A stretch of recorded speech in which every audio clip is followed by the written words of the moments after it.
دو videos میں آپ کے سامنے رکھوں گا، ایک انڈین میڈیا کی اور ایک پاکستانی اینکر کی۔ آپ لوگوں نے فیصلہ کرنا ہے کہ کون پاکستان کے ساتھ ہے، کون پاکستان کا دشمن ہے۔ وہ تصویریں میں اسکرین پہ پیش کرنے جا رہا ہوں، ذرا دیکھیے کہ ہمارا لیڈر چائنیز پریزیڈنٹ سے کیسے مل رہا ہے اور انڈین پرائم منسٹر کی صورت احوال کیا ہے۔ یہ ہمارے والا مانگت جو شیروانی پہن کر انتہائی کلمزی لگتا ہے، کم از کم شیروانی نہ پہننے دیں اسے، خاص طور پر جب ایسی جگہوں پہ جانا ہو۔ وہ سوٹ شوٹ پہن لیتا ہے، چلو ٹھیک ہے، اول تو سفاری میں جائے ہیٹ پہن کے کہ جی میں سیدھا سیلاب سے آ رہا ہوں۔ جی ہاں، یہ ہیں آفتاب اقبال، پاکستان کے کسی بڑے چینل کے بڑے مہان اینکر، جو کہ کبھی کوئی موقع ضائع نہیں کرتے کہ پاکستان کے خلاف یہ زہر نہ اگلتے ہوں۔ شہباز شریف چائنا میں گئے، انڈین میڈیا دکھا رہا ہے کہ شہباز شریف کو عزت دی گئی اور مودی کو وہاں ذلیل کیا گیا ہے۔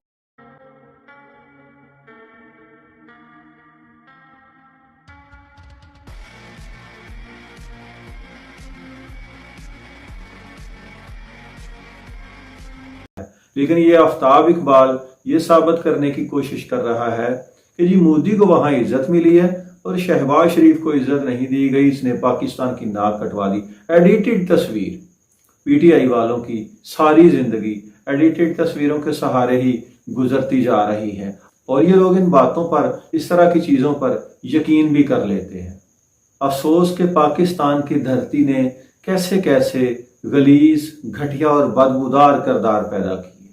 یہ آفتاب اقبال پاکستان میں پیدا ہوا، یہیں پر پلتا رہا اور اسی دھرتی کے خلاف بکواس کر رہا ہے جب سے میں اسے دیکھ رہا ہوں۔ زندگی میں کبھی اس شخص نے انسانوں والی بات نہیں کی۔ میں سمجھتا تھا کہ عمران ریاض سب سے بڑا جھوٹا ہے، لیکن اب مجھے اندازہ ہو گیا ہے کہ آفتاب اقبال عمران ریاض سے کئی ہزار گنا زیادہ غلیظ اور بدبودار ہے۔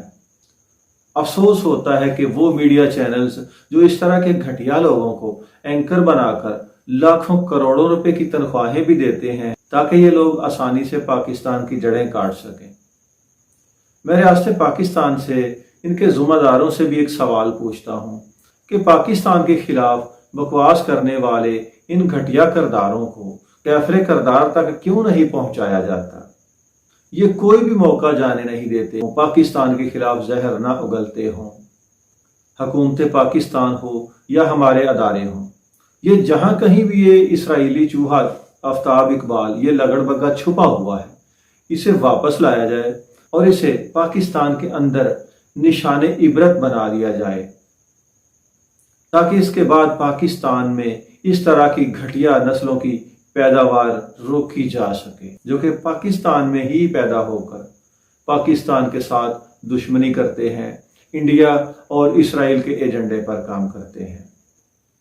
اللہ تعالیٰ پاکستان کو ان تمام فتنوں سے پاک کرے۔ خدا حافظ۔